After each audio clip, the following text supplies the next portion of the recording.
How does a solar panel work? What enables it to convert light energy into electricity? Watch the videos until the end to find out the answer. Let's talk about physics, semiconductors, electrons and holes, and other wonders. Panda.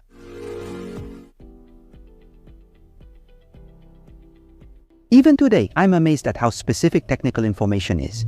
To survive, the first farmers depended crucially on keeping track of time. If they sowed too early, frost would hit and they'd lose the crop. Without the harvest, there was famine. So they had to read the movement of the stars and the moon in the sky, learn to read the seasons precisely, and pass that information on to their descendants. Today, it's no different. How is a hard disk made? The vast majority of us have no idea. But a few engineers have taken over this specialized knowledge, and now they make hard disks for us. How are solar panels made? What makes them produce electricity so simply, without propellers, turbines, or other moving parts? So simple and durable over time? Fortunately, there are a few electricians and engineers who learn this and make them for us. Let's build solar panels ourselves too. Here is the recipe, in case all human knowledge is lost and you are the last electricians or engineers left on planet Earth. Are we building solar panels here if we're the last survivors on this planet? First, we gather sand. You see, sand contains silicon, which is the basis of all electronics on Earth, and that's what future artificial intelligence will need. And silicon is abundant on Earth. Over a quarter of the Earth's crust is made up of silicon, which makes me wonder, isn't that why we are on this planet with so much silicon? To prepare artificial intelligence? We all know that silicon is found in sand on the beautiful beaches of the Black Sea. But we don't take it from there. It would be a shame, especially since there's enough of it. We take it from large natural deposits that contain a high amount of quartz, silicon dioxide. Then we mix it with coal in some heated furnaces that reach over 2000 degrees.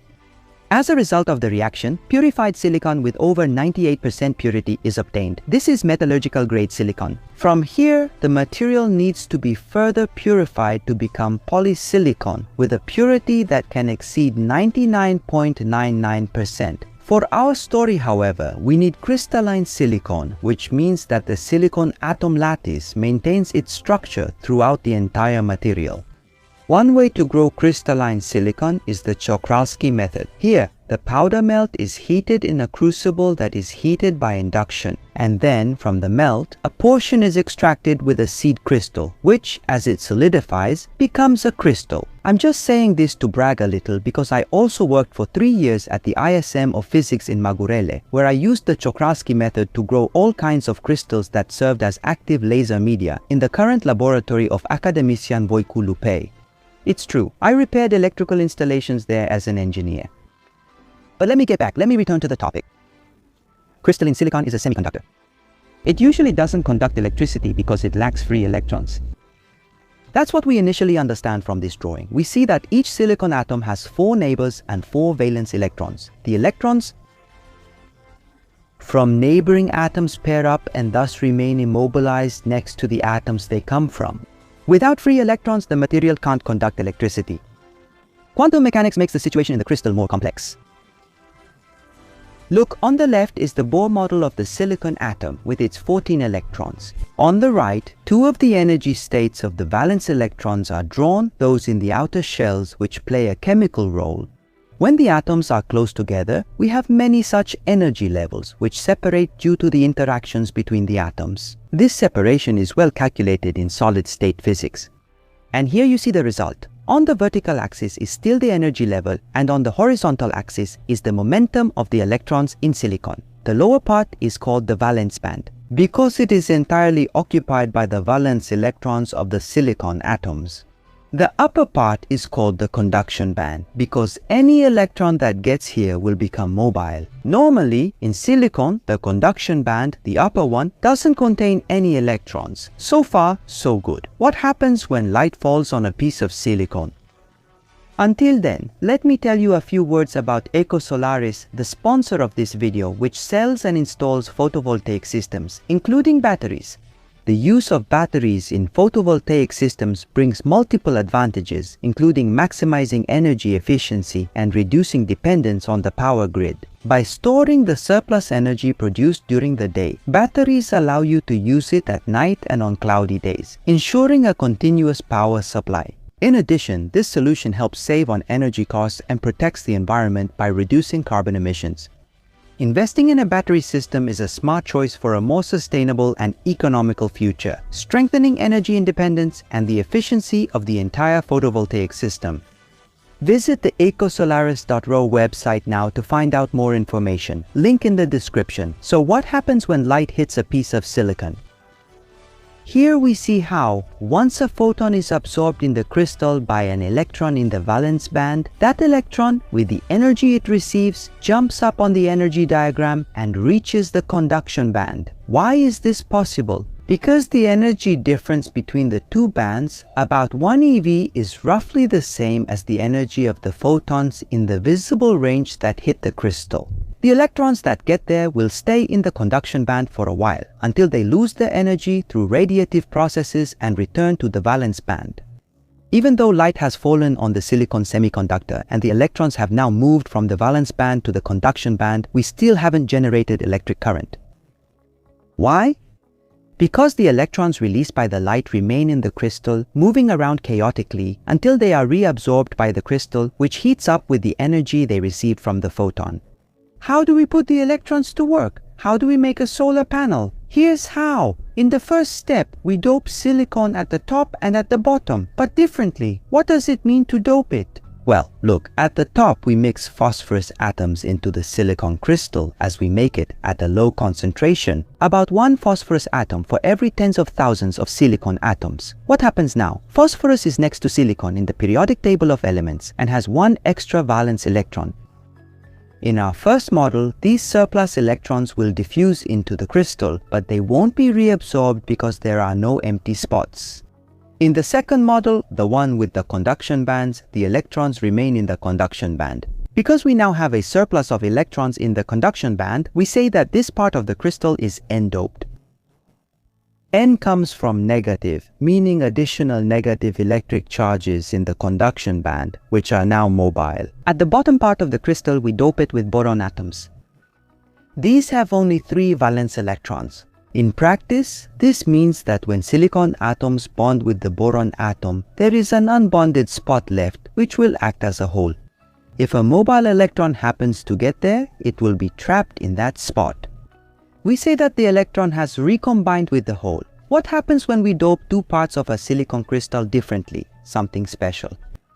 The mobile electrons from the right side, which is negatively doped with phosphorus, will diffuse into the left side. A similar process happens with the holes. Since these are partially occupied by electrons from the valence band, it's as if they move to the right. After equilibrium is reached, we'll have something like this. We can see in the drawing how the left side of the contact interface remains negatively charged while the right side is positively charged.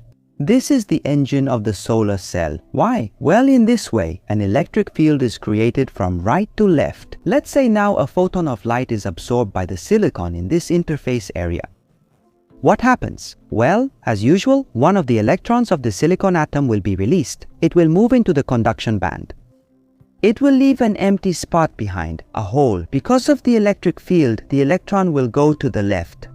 On the other hand, the positive hole will move to the right in the electric field because other electrons from the valence band will take its place under the influence of the electric field. We say that the electrons and the holes separate. The excess electrons would normally recombine with the remaining holes in the crystal, but now they can't because now they are separated by the electric field. Now here's the trick. Suppose we put metal electrodes on the left and right as light shines on the crystal, and we connect the 2 electrodes to a light bulb. What happens? Well, now the free electrons and the holes can combine through the new electrical connection. They will do this by passing through the light bulb, creating an electric current. The light bulb will light up. Here are the 2 key elements of solar panel physics. The silicon semiconductor absorbs light and generates a mobile electron, and the interface between the 2 differently doped parts, which thus generates an electric field through the diffusion of charge carriers. This, in the end, sends the electrons to the light bulb through the electrodes once the light hits the crystal. Finally, let's add a few practical things as well. First of all, we see that the light absorbed by the silicon outside the interface will not generate electric current. The electrons and holes created there recombine, heating the crystal since they are outside the electric field at the interface. That's why, in practice, the negatively doped part, N, is usually made very thin so that light can penetrate it more easily. And the positively doped part is made very thick with a lower density of boron atoms. Why? Because in this way, the thickness of the interface increases, as does the thickness of the region where the electric field is present, which ultimately directs the electrons through the electric circuit connected to the electrodes. Light is converted more efficiently into electricity, and then it's common for the top electrodes to be in the form of a grid so that light can pass between them, and the mobile electrons can be collected from all areas. The electrodes at the bottom cover the whole crystal as they redistribute electrons in the crystal after passing through the circuit. In addition, since they are metallic, they also reflect back the light that has passed through the crystal without being absorbed. In the end, several such cells are built, which are arranged in parallel and in series, depending on the requirements of the consumers. This is because the electric field is small at the interface, generating an electric voltage of about 0.6 V, which is incidentally the same as in diodes, since the same separation mechanism by diffusion occurs. The panels discussed here are monocrystalline, more expensive but more efficient. Their efficiency in converting light energy into electrical energy is somewhere between 15% and 25%. In practice, polycrystalline panels are also used, which due to the interface between the crystalline zones have a lower conversion efficiency between 10% and 15%. The numbers vary, it definitely depends on the manufacturer. But in the end, we have an element, the solar panel, which produces electricity without moving parts. Here is a puzzle. Here is a polycrystalline panel and a crystalline one with higher efficiency. Based on this and on the color of the panels, you can say in the comments which one is crystalline and which one is polycrystalline and why. Until next time, please subscribe if you haven't done so yet by clicking the subscribe button right now. I thank those who support us on Patreon and those who become channel members here. I am Christian Presura, Fisica Povestita. Thank you for being with me and I wish you all the best. Goodbye.